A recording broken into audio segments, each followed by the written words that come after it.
In 2020, the Lona Theater will celebrate its 100th birthday, a facility that was once said to rival any theater found in larger cities in decor, comfort, and technology. In preparation for this 100th birthday, leaders in the Sedalia community have come together to renovate the historic theater and build a new addition that will provide art galleries to help solidify Sedalia's position as the arts mecca for Central Missouri. You are about to hear from several parents who credit the Liberty Center for preparing their children for the national stage. Parent Gina Swearingen will tell how her son Brent went from a shy young boy to first star on our local stage, which then prepared him for the world stage with great artists like Placido Domingo. And Chelsea Katie's son Alan, who began painting set backdrops as a teenager, is now restoring masterpiece paintings in historic courthouses, theaters, and cathedrals. But few people perform on the world stage. You'll hear from those who have used their time at the theater to invest their talents, as well as building lifelong relationships. I was president of the community theater when Beatrice Foods gave us this building. Actually, I think we paid $1 for it. I just loved the whole idea of bringing theater to Sedalia, and I thought then, and I still think, we're remarkably talented in all aspects of theater. I think that he enjoyed it. It was something that he had never done before, and I suppose because of my involvement with community theater and Liberty Center, I probably recruited him, more than likely, and he enjoyed painting the sets. He had no experience, but he must have had some sort of natural ability, because he has gone on. He always loved art, did a lot of art in high school, went to the Art Institute in Kansas City, graduated from there, and did projects. He did some movie projects in Kansas City when he was there. He did a big project at the Kansas City Zoo painting chickens in one of the exhibits. But he has gone on now and works for a company called Evergreen, which is out of New York, and he goes around to historic buildings, be it courthouses, Capitol buildings, theaters, and churches, and helps restore them. And he's gold leaf 5 Mormon temples around the world. Very, very interesting career. Kat wanted to audition for a show.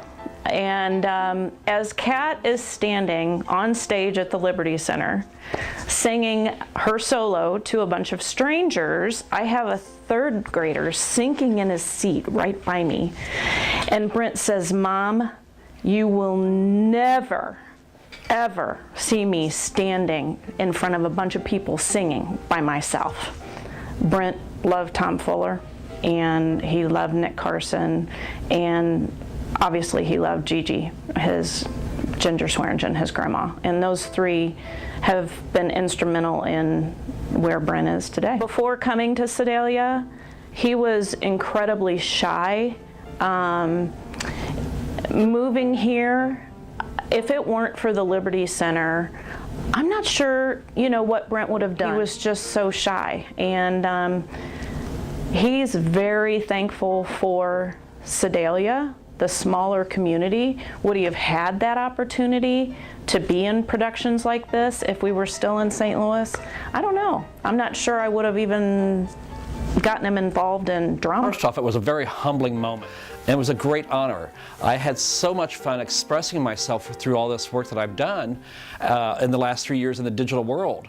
And now to be able to get that medium out there to where everybody could come in and see it. The opportunities and the doors that has opened up has just been outstanding. You meet people from all walks of life. I've met forklift operators, shopkeepers, oncologists, lawyers, politicians. You just never know.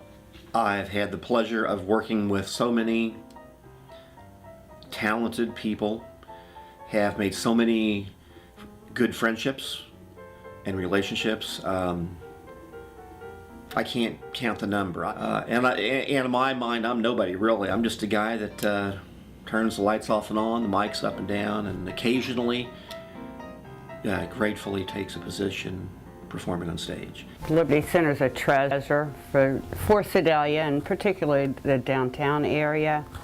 Not only is it just an architectural jewel, but it serves the art community, which in turn serves the historic structure and activity of downtown Sedalia. Well, the arts are particularly important to our historic revitalization efforts.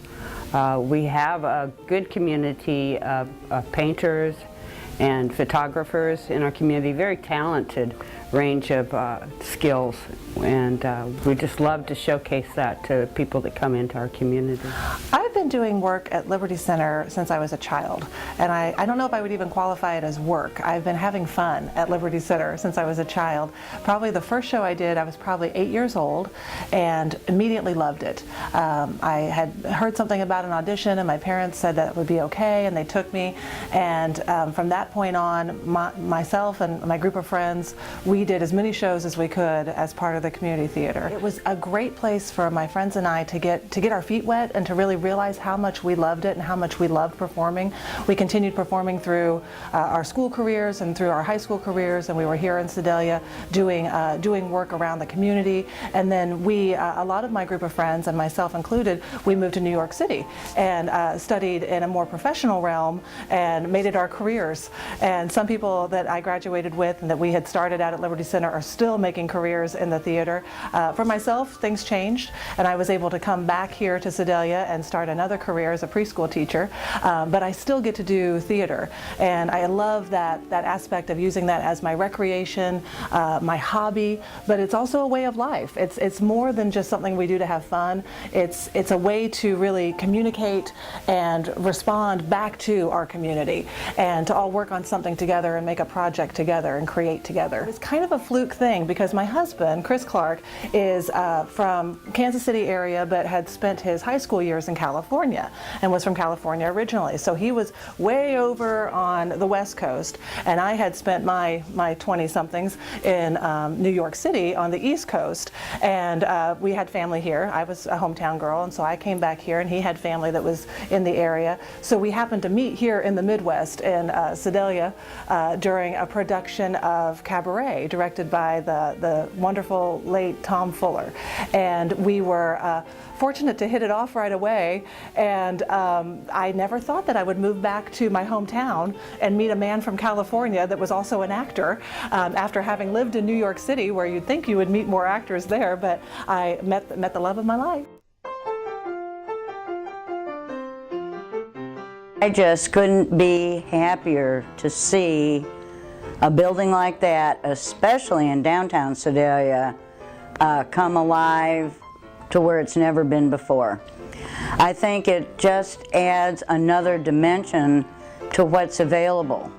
I am thrilled that the college is happy with this. The potential is huge. I really, really hope Sedalia supports it and provides the opportunity to those children that are shy and quiet and had no idea that they even had an interest in drama or singing.